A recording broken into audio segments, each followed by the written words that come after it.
One of the most useful tools on layers is the light table, which is something that you can enable on your layers toolbar.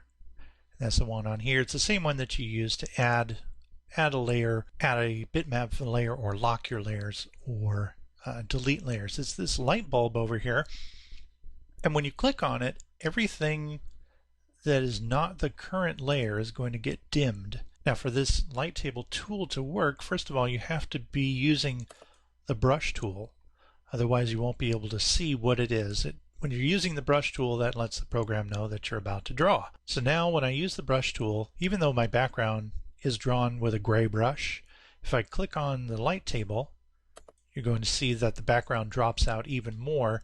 It's designed to help me create a new pose. So ideally, what you're going to be doing is people frequently will add a new layer, and when they're adding a new layer, they use it as a light table to reference their previous pose or previous layer. If I want to draw on a new layer or a different layer, but I still want to kind of see this dog character back there, but not enough to get in my way, I will click on the light bulb and it has dimmed him out. And so frequently I will use that so that I can experiment with a face, maybe try a couple of different versions. Maybe I'll experiment with him turning his face toward the camera,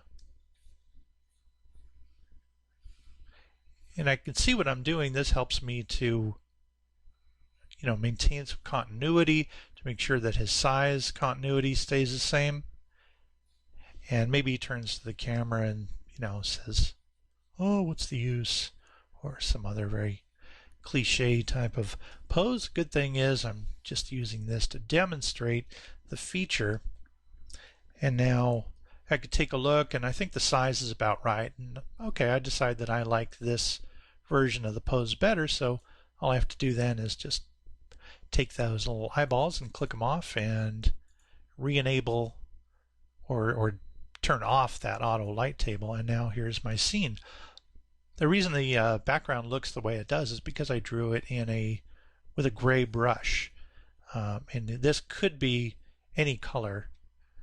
It just so happens that for the background layers, I usually find it helpful to use a shade of gray so that I can still see where it is and I don't have to opaque everything out. This is one of the great benefits of using vector layers, because you can quickly change the color of any of the lines that you make. But that's not the topic of this video, but I did want to show you how to use the light table.